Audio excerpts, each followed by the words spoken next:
Boa noite a todos, mais uma vez, sejam bem-vindos. Nós vamos fazer a leitura do nosso texto, Gênesis 30, 35 a 40. Aproveito para mandar um abraço para o pessoal que nos acompanha agora ao vivo, pela internet, e o pessoal que depois vai assistir através do link. Nosso tema identidade e empreendedorismo, um tema bem provocativo hoje. E o texto diz assim: naquele mesmo dia, Labão separou todos os bodes que tinham listras ou manchas brancas, todas as cabras que tinham pintas ou manchas brancas, e todos os cordeiros pretos, e os pôs aos cuidados de seus filhos. Afastou-se então de Jacó à distância equivalente a 3 dias de viagem, e Jacó continuou a apacentar o resto dos rebanhos de Labão. Jacó pegou galhos verdes de estoraque, amendoeira e plátano, e neles fez listas brancas, destacando-as parcialmente e expondo assim a parte branca interna dos galhos. Depois fixou os galhos descascados junto aos bebedouros, na frente dos rebanhos, no lugar onde costumavam beber água. Na época do cio, os rebanhos vinham beber e se acasalavam diante dos galhos, e geravam filhotes listrados, salpicados e pintados. Jacó separava os filhotes do rebanho dos demais, e fazia com que esses ficassem juntos dos animais listrados e pretos de Labão.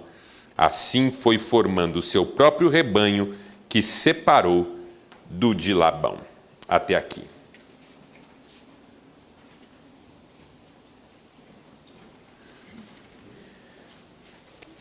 O nome desse homem é Eloi. E a história dele é curiosa. Ele, órfão, foi menino de rua até a adolescência. E quando adolescente, ele recebeu uma oportunidade de trabalho de uma senhora que tinha uma agência de viagens. O nome dela era Estela Barros. Acredito que o pessoal da velha guarda já viajou muito pela Estela Barros no passado. E ele começou a trabalhar ali como office boy. E enquanto ele trabalhava como office boy de dia, ele dormia na rua de noite. Até o dia em que ela, Dona Estela, descobriu isso. E fez um convite para ele, para que ele dormisse na agência de viagens, num sofá que havia na recepção. Então ele trabalhava durante o dia e à noite ele ficava na agência e dormia ali. Esse homem continuou trabalhando na agência, foi crescendo, um dia resolveu montar o seu próprio negócio e hoje ele é o dono da Flytour e emprega mais de 2.000 funcionários no Brasil todo. Ele recebeu recentemente um prêmio global de empreendedorismo.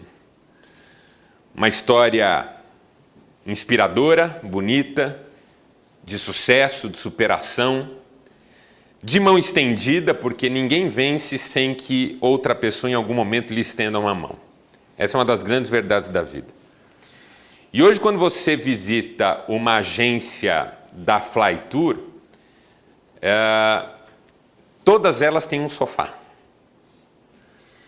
E diz a reportagem sobre ele que quando você vai no escritório dele, na presidência da empresa, na antessala tem um sofá, que é o mesmo sofá em que ele dormia. E aí quando perguntaram para ele por que ele mantinha aquele sofá, a resposta dele foi: para eu nunca me esquecer de onde eu vim. Bonito, né? Para eu nunca me esquecer de onde eu vim. Esse tipo de sujeito faz a gente perceber, eu diria, que a vida não é só uma questão de oportunidade, mas o que a gente faz com as oportunidades que a gente tem. É importante receber uma oportunidade? É importante. Mas o modo de aproveitar a oportunidade também é importante. Porque muitos de nós recebemos oportunidades o tempo todo. O que nós fazemos com as nossas oportunidades é que faz a grande diferença na nossa vida. Quando a gente fala em empreender, não é uma questão de montar o próprio negócio apenas, mas de assumir as rédeas da vida como quem se reconhece responsável pela sua própria trajetória. O empreendedor não é apenas um empresário de sucesso. O empreendedor é toda pessoa que um dia reconheceu-se num ponto e acreditou que podia sair dali para um ponto mais interessante. Quando você empreende, o que você está fazendo? Deslocando-se de um ponto anterior para um posterior que é melhor do que o anterior. Quando você empreende na família, por exemplo, o casamento é um empreendimento. E o que a gente espera dele? Que nos tire de uma condição A para uma condição B muito melhor, muito mais feliz, onde a gente possa ter uma realização muito mais plena. O empreendedor é aquela pessoa que sabe que é possível passar a vida queixando-se dos outros, das faltas de opções, dos prejuízos ocasionais, mas também é possível deixar tudo isso para trás e continuar investindo em si mesmo, e continuar acreditando em Deus, e continuar avançando. Histórias não faltam. Histórias de sucesso, histórias de prosperidade. Porque o que significa a palavra prosperidade? Eu gosto de dizer que prosperar é uma junção de duas ideias, pró e esperar. Esperar fazendo, esperar caminhando, esperar trabalhando. Ou seja, é como o semeador que semeia e espera o fruto, mas ele não espera o fruto sem semear, ele espera o fruto semeando. Uma pessoa próspera, uma pessoa que empreende a sua própria história e que cresce à medida em que avança. Porque há uma diferença, e eu trato isso num dos meus livros, há uma diferença entre prosperidade e riqueza. A gente geralmente associa as duas coisas como se fossem sinônimas, mas não são. Vou dar um exemplo. O menino recebeu a herança dos pais, 20 milhões de reais em patrimônio. Riqueza absoluta. Mas depois de 10 anos, o menino fez um balanço de seus bens e chegou à conclusão de que ele tinha não mais do que 10 milhões. Continua rico? Continua rico. Mas é próspero? Não. Por outro lado, um sujeito que nasceu no meio do nada, pais com muitos filhos, talvez só um deles, cresceu num contexto de rua, conseguiu estudar, conseguiu prestar um vestibular, conseguiu entrar numa faculdade, tornou-se um profissional dedicado, montou seu próprio negócio e hoje fatura 200 mil reais a cada semestre. Tem uma vida boa, não é tão rico quanto o herdeiro dos 20 milhões. Mas é próspero. Muito próspero. Na vida é assim. Ou a gente prospera, ou a gente retrocede. Eu falo que a vida é como uma ladeira em cuja subida você faz num carro sem freio. Ou você continua acelerando, ou você começa a descer. Não tem estacionamento. É nesse clima que eu quero falar de empreendedorismo, da gente assumir as rédeas, não como quem é autossuficiente, não como quem dá conta do recado, mas como quem crê em Deus mesmo. Porque se Deus é comigo, o que eu estou botando a culpa dos meus fracassos nos outros? Se Deus é comigo, o que eu estou chorando? O passado, as perdas e os prejuízos que eu vivi. Siga em frente. E vai ser como Deus quiser que seja, e eu vou fazer a minha parte. Por que eu estou falando sobre isso? Porque a história de Jacó me parece um exemplo de sucesso também. Jacó era um homem próspero. E Jacó prosperou num contexto muito difícil. A gente já sabe sobre a família dele, o pai, a mãe, o irmão. A gente já sabe sobre as esposas dele, as duas, vamos dizer assim, oficiais e as duas extraoficiais. A gente já sabe sobre os filhos. Mas esse é um episódio na vida de Jacó que mostra um lado muito interessante. A capacidade de trabalho de Jacó. Jacó trabalhava para Labão, e como a gente viu, ele trabalhava para Labão por causa das filhas de Labão. Trabalhou 7 anos para casar com uma, acabou casando com a outra. Aí para casar com aquela que ele objetivava em primeiro momento, ele trabalhou mais 7 anos. Só que depois desses 14 anos, ele continuou trabalhando para Labão, assim, meio sem razão. Já estava meio que absorvido no processo.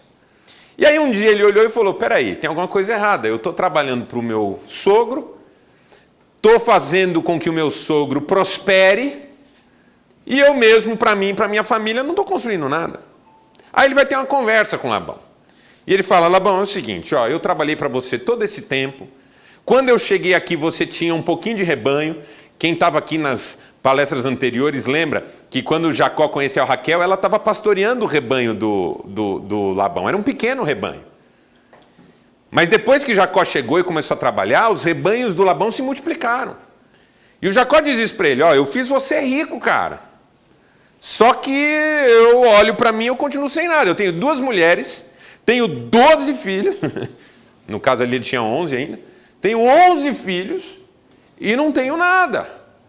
Amanhã depois você morre, teus filhos pegam tudo que é teu e eu não tenho nada para passar eu mesmo para os meus filhos.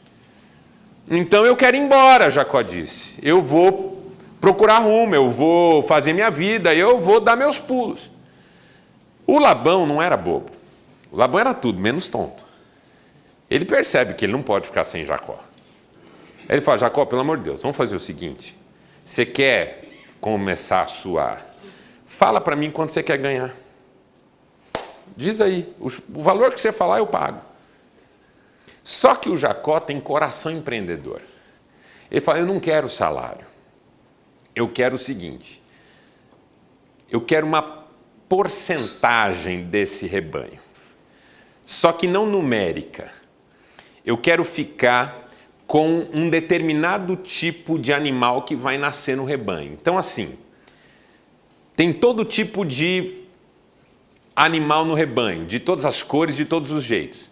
Os que nascerem a partir de agora, pintados, malhados ou totalmente pretos, vão ser meus. E os que nascerem lisos, clarinhos, vão continuar sendo seus, que são a maioria. E os que já estão no meio do rebanho, que forem malhados, pintados, listrados ou pretos, eu já pego para mim. Pode ser? O Labão diz, pode. Tá só ok. Pode ser assim. É pouca coisa, pode ser sim.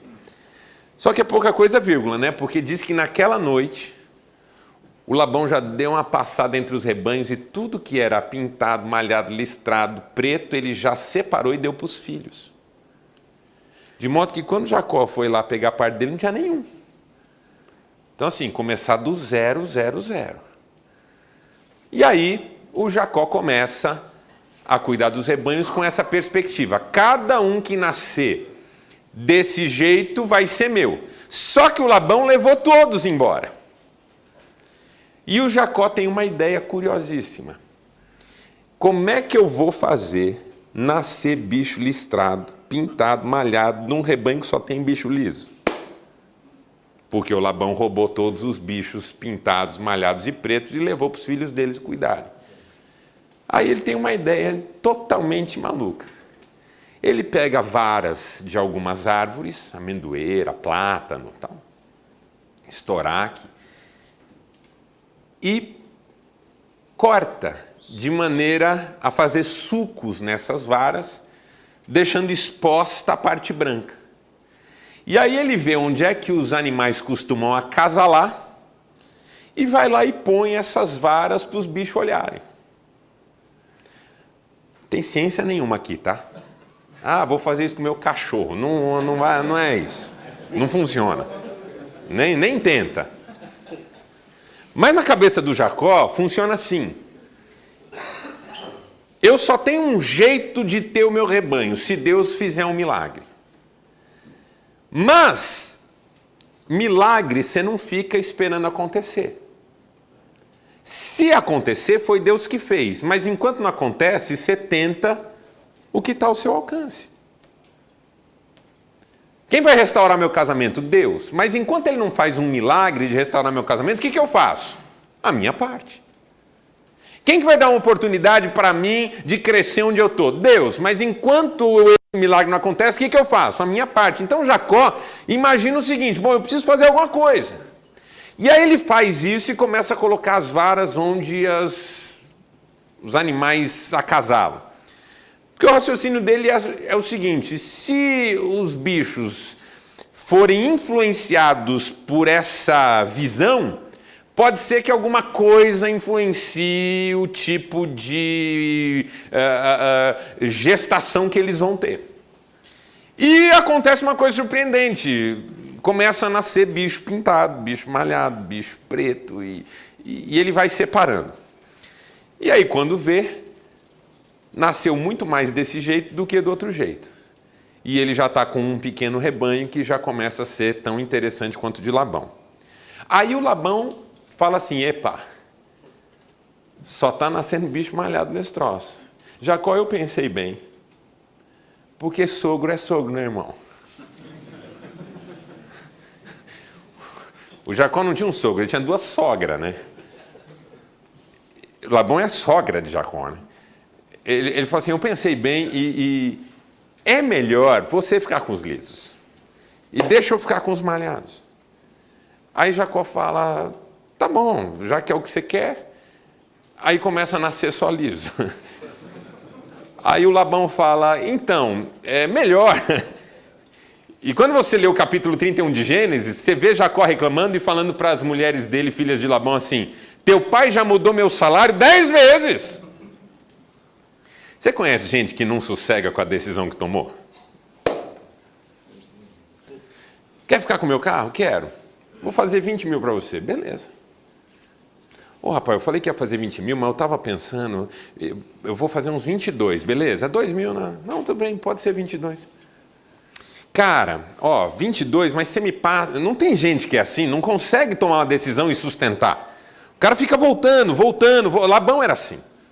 Voltava, o medo de sair perdendo.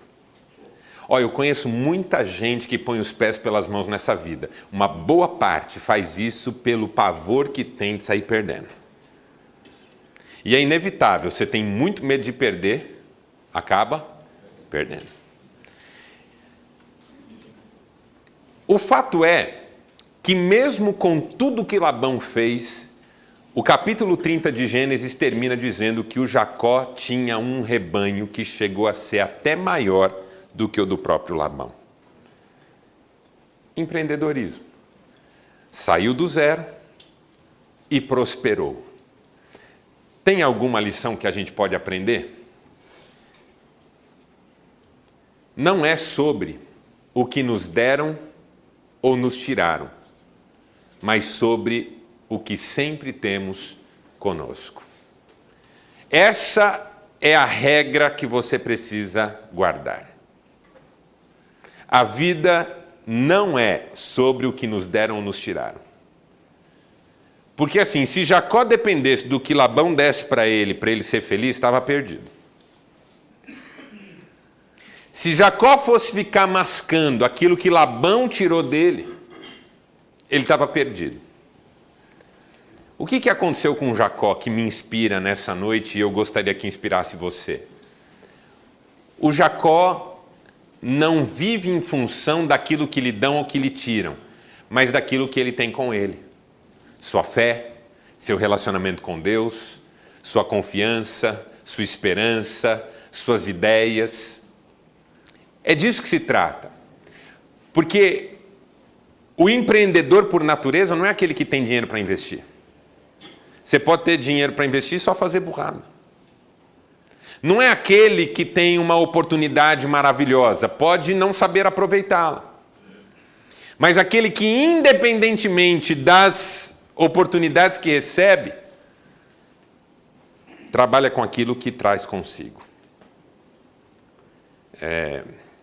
Todos nós já vimos pessoas que saíram de um ponto elevado e não chegaram a lugar nenhum. E outras que saíram de lugar nenhum e chegaram a um ponto elevado. O que a gente precisa para empreender a nossa vida? 4 desafios que eu vou fazer para você hoje. Primeiro, confiança para assumir riscos. Olha que legal. Labão pergunta para Jacó: quanto você quer ganhar? Eu escolheria um salário. Por quê? Porque eu tenho muito medo disso aqui, ó. Gosto de segurança. Prefiro segurança. Quem é que não gosta? Uma certa zona de conforto, um certo espaço de controle. Labão pergunta para Jacó: quanto você quer ganhar? Fala o seu salário e eu pago. Jacó diz: eu não quero um salário. Eu quero uma participação. Por quê? Porque o que Jacó está dizendo para Labão é o seguinte: Labão, eu não quero viver do que você está disposto a me pagar. Eu quero viver da certeza de que o trabalho que eu estou fazendo vale a pena. Eu não quero me acomodar ao número que nós combinarmos, mas eu quero colher os frutos das sementes que eu estou lançando. Eu quero viver da sua benevolência, eu quero viver da benevolência de Deus na minha vida, apresentada e representada naquilo que Deus me fez capaz de realizar. Que coisa extraordinária. Aí você vai falar assim: não, então você está dizendo que eu tenho que pedir demissão amanhã e montar meu negócio? Não. Porque eu não estou falando de empresa, eu estou falando da vida da gente. Você quer saber um risco que a gente assume? Casar. Pensa num negócio arriscado. E para nós homens é mais arriscado que para elas mulheres. Porque elas sabem onde estão entrando, nós é que não sabemos. Quando eu casei, eu chorei na cerimônia. E chorei um monte, estava emocionado. Aí na festa, um casal de padrinho falou assim, gozado: eu achei que ela ia chorar e que você ia ficar tranquilo. Aí a esposa falou assim: não, ele só entendeu agora o que está acontecendo. Ela já está preparada faz tempo. É verdade, mulher chega no casamento pronta. Já está com tudo sob controle, já sabe como vai ser. O primeiro dia de casado na cabeça dela já está definido. O homem que só saca quando o pastor pergunta: você aceita? Ele olha e fala assim: hã? Você aceita? Ele fala: claro. Agora que está caindo a ficha, entendeu? Casar é um risco. Por quê? Porque você não sabe como vai ser. Quer outro risco? Ter filho. Gente, pensa num troço arriscado. Ter filho, você não sabe como vai vir. Primeiro você fica lá pedindo a Deus para vir com saúde. Aí quando o médico fala: está tudo bem, está bem legal, a gravidez está indo tranquilo, o feto está bem formado, aí você começa a pedir para ser bonito. Né? Porque cada etapa cumprida é uma nova demanda, né? Aí nasce, bonito, criança bonita, saudável.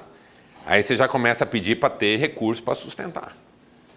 Aí você tem recurso para sustentar, aí você já começa a pedir para não sofrer nenhum acidente, para não ter nenhum incidente. Aí Deus protege.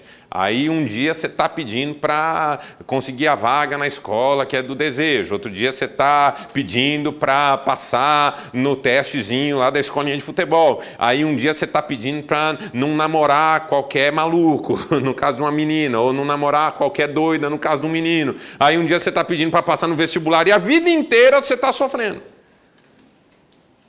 Aí você pensa, não, um dia acaba, ele casa. Acaba. A minha avó dizia assim, filho criado, trabalho dobrado. É uma coisa para se pensar, não é não? Tem um livro do Erasmo de Roterdã, bem legal, chamado Elogio à Loucura. E a sacada do livro é a seguinte, o Erasmo de Roterdã quer defender o status de divindade da loucura. Na verdade, a loucura no livro está defendendo o seu status de divindade. E ela diz para os outros deuses, eu também sou uma deusa. Porque não fosse por mim, a vida não continuava. Não fosse por mim, as pessoas não casavam. Não fosse por mim, as pessoas não tinham filho. A loucura dizendo. Você já pensou quanta loucura você faz? E é uma bênção. A fé não é um risco. Confiar em Deus não é um risco que se assume. Porque de repente você fala assim, não, não vai ser do meu jeito, vai ser do jeito de Deus. Mas e aí, o jeito de Deus, como é que é isso? Alguém me perguntou, por que a gente tem tanta dificuldade de entregar para Deus? Eu falo, porque a gente não sabe o que Ele vai fazer. A gente sabe que Ele vai fazer coisa boa.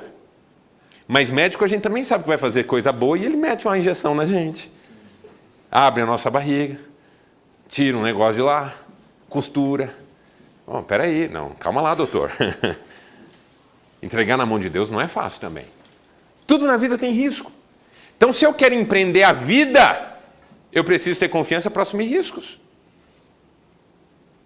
Conhecer uma pessoa, fazer uma amizade, tudo isso é risco. Alguém já disse que se a gente considerasse os riscos, nem saía de casa. Mas a gente assume. Por quê? Porque viver é isso, viver é assumir riscos. Viver é sair de zonas de conforto. Viver é entender que não é sempre que você vai estar protegido. Viver é entender que não é sempre que você vai ter pessoas cuidando de você. Mas que confiança é essa? Em Deus. Quando Labão pergunta, qual salário você quer? Eu não quero salário, eu quero experimentar uma vida em que o que eu desfruto tem a ver com a bênção de Deus naquilo que eu faço. Aí, e no caso do meu negócio, se eu sou um empregado, como é que funciona? Funciona do mesmo jeito. Você pode continuar tendo salário, pode continuar tendo salário fixo, mas a pergunta é, qual o nível de confiança que você tem na realização do trabalho? Porque tem gente que se acomoda e tem gente que faz cada vez melhor. Eu já fui assalariado? Já. Deixei de assumir risco por causa disso? Não. Trabalhei 20 anos da minha vida ganhando salário fixo, 20 anos. Mas com desafios, com metas, com desejo de sempre crescer, com desejo de sempre prosperar. Por quê? Porque por muito tempo o Jacó fez Labão rico. E foi nessa trajetória que ele aprendeu a confiar em Deus. A questão não é o quanto você vai ganhar. A questão é o quanto você vai aceitar o desafio de fazer sempre o melhor. Excelência é isso. Confiança para assumir riscos. Porque quando você assume o desafio de ser melhor, tem risco aí também. Porque você pode errar. As coisas podem não sair do jeito que você deseja. Mas é melhor. Martin Luther King Jr. tem uma frase. Eu cito muito pouco ela porque ela é muito comprida e eu nunca lembro as palavras certas, que eu li isso há muitos anos já. Mas ele diz assim, é melhor tentar do que nada fazer. É melhor arriscar do que viver em conformismo. É melhor sair em dias chuvosos do que ficar em casa na zona de conforto que nunca gera nada de relevante, de significativo. Nossa, você lembrou as palavras? Claro que não, inventei um monte. Deve ter isso aí também.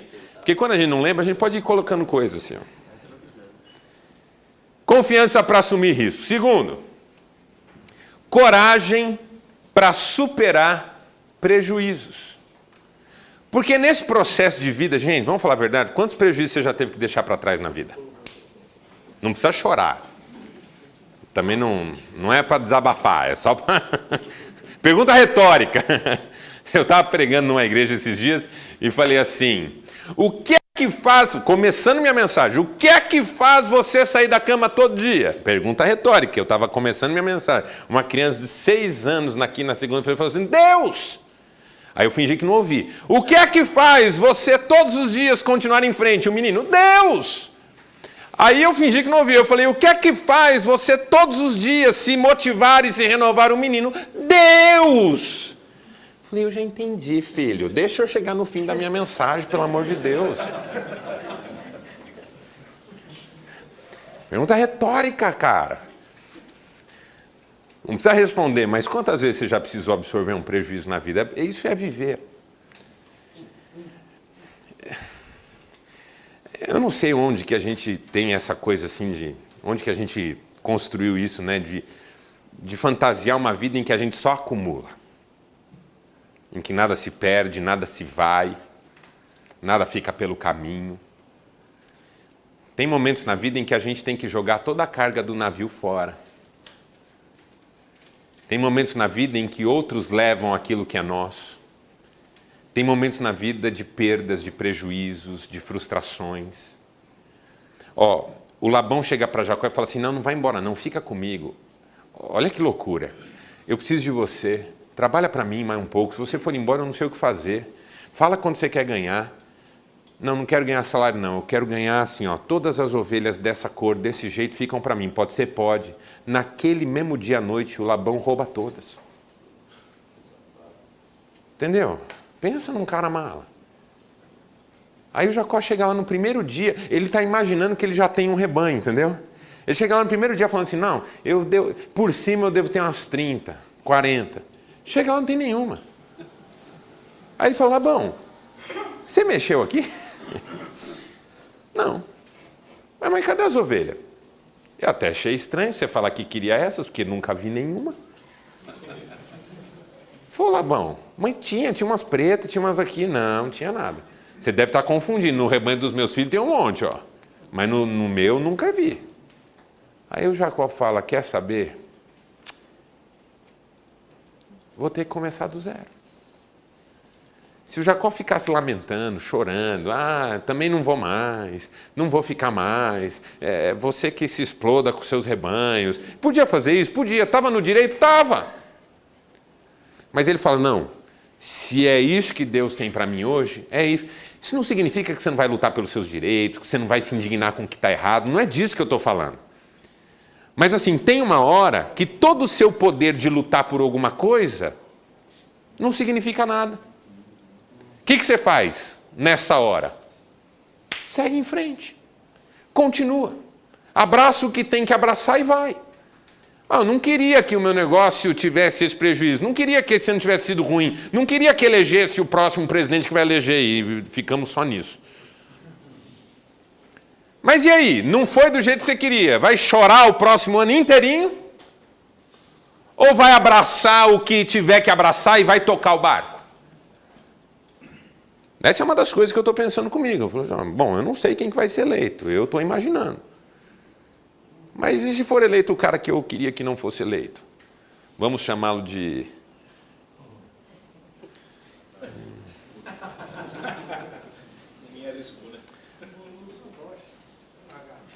Bem, enfim. Primeiro dia na sequência, o que eu tenho que fazer? Tocar a vida. Tocar a vida. Ninguém vai pôr comida na minha mesa, exceto o meu Deus, entendeu? Então vamos tocar a vida, vamos trabalhar, vamos viver. Quando a vida não é do jeito que a gente quer, a gente trabalha, a gente faz o que tem que ser feito. Porque se a gente sentar para reclamar, chorar, o Shakespeare dizia isso, né? O sábio não se senta para lamentar, não fica chorando leite derramado, ele logo se põe alegremente na tarefa de corrigir os danos causados. Ou seja, coragem. O C.S. Lewis dizia uma frase, tem um dos livros dele que eu acho espetacular, ele diz assim: sem coragem, nenhuma outra virtude subsiste senão por acidente. O Jacó absorve o prejuízo e vamos em frente. Terceiro, criatividade para elaborar estratégias. Quanto pior o contexto, mais criativo você tem que ser. Quanto mais difícil o cenário, mais criativo você tem que ser. Eu ouvi uma entrevista uma vez de um cara que começou a vida como camelô e se tornou um empresário no ramo da distribuição de produtos. E o cara era de uma criatividade sensacional. Ele deu uma entrevista no Jô Soares uma vez. E o Jô Soares falou assim: diz que você é absolutamente criativo em estratégias de marketing. Ele falou: eu tento fazer umas coisas diferentes. O Jô Soares falou assim: dá um exemplo. Eu falei assim: por exemplo, lá onde eu tenho meu barracão, onde eu guardo os meus produtos e o pessoal vai lá para comprar, 50 metros antes eu pus uma placa. E na placa está escrito assim: a 50 metros não olha à direita. Ele falou: não tem um que não olha. O meu barracão é a coisa mais conhecida do lugar lá, porque 50 metros não olha à direita, todo mundo olha para ver o que tem lá. E é o meu barracão. E eu ouvi a entrevista daquele cara, eu fiquei emocionado, porque é um cara que, assim, viveu na rua a vida inteira, mas quando ele resolveu abraçar, ele falou: eu preciso ser criativo, porque senão eu não vou sair do lugar. O Jacó fez isso. A hora que ele olhou e falou assim: eu não tenho rebanho, o Labão roubou tudo. O que eu vou fazer? Ele foi criativo. Ele falou: bom, eu vou tentar influenciar as minhas ovelhas, para elas gerarem ovelhas pintadas. Como é que eu vou fazer uma ovelha gerar ovelha pintada? Eu vou pôr um negócio pintado na frente dela. Do ponto de vista da genética dos animais, nada até hoje mostrou qualquer relação do que Jacó fez com a natureza, ok?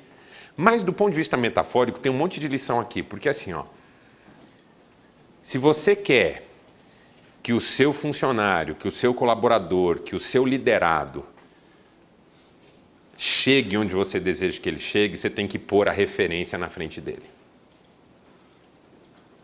O problema é que tem muito patrão que quer que o funcionário seja excelente, mas não dá uma referência de excelência para o funcionário. Tem muito líder que quer que o liderado seja excelente, mas não é uma referência de excelência para o liderado. O que acontece com Jacó é o seguinte: o raciocínio dele está certo. Embora não se confirma, pelo menos até onde a gente sabe hoje, na genética, o pensamento dele é: se eu quero que as minhas ovelhas, que o meu rebanho dê um tipo de resultado, eu tenho que botar o resultado na frente deles quando eles estão ainda semeando. Eu tenho que dizer: é isso aqui que vocês vão chegar. Então, quando Jacó pega aquelas varas e vai fazendo todo aquele processo, ele está com uma ideia na mente: eu vou tornar o meu alvo, o meu sonho, o meu desejo, numa referência concreta aos olhos das minhas ovelhas, dos meus liderados, do meu rebanho. Porque se eu preciso que eles deem um resultado que eles não darão naturalmente, eu preciso engravidá-los com uma visão. Eu acho que essa é a força da metáfora. Se você quer que alguém dê um resultado que a pessoa é incapaz de dar naturalmente, você precisa engravidá-la de uma visão. Foi o que Jacó fez. As ovelhas estão lá se acasalando, ele põe uma referência visual diante delas. Porque se elas internalizarem aquela visão, pode ser que elas deem aquele resultado. Essa é a força da metáfora. E, incrivelmente, é o que acontece. Mas não é mais uma questão natural, é uma questão de visão e é uma questão de milagre. Eu não posso produzir o milagre na minha empresa, mas a visão eu posso. Eu não posso garantir o resultado, mas a referência eu posso. Eu não posso fazer com que todo mundo no final chegue onde eu quero que chegue, mas eu posso dizer para todo mundo com clareza que lugar é esse. Foi o que Jacó fez. Com criatividade. Porque às vezes a gente não tem criatividade, a gente só tem cobrança, queixa, reclamação. Filho, por exemplo, vamos sair do ambiente empresarial porque empreendimento é a vida, ok? Tem muito pai que diz assim para o filho, você tem que fazer assim, você tem que fazer assim, você tem que ser assim, você tem que ser assim, mas não gera no filho uma visão concreta. O pai não tem sulcos em si mesmo para dizer para o filho, olhe para mim e veja o que eu quero que você se torne. Aí fica difícil para o filho. Quando o pai faz sulcos em si mesmo, tira seus próprios veios e mostra as suas marcas para o filho e diz, filho, isso é a referência que eu quero para você. O filho olha e mesmo que essa não seja a trajetória natural dele, como um milagre ele vai ser isso no futuro. Porque as marcas vieram de você. O apóstolo Paulo dizia assim, eu sofro dores de parto até ver gerado em vocês, concebido em vocês a imagem de Cristo.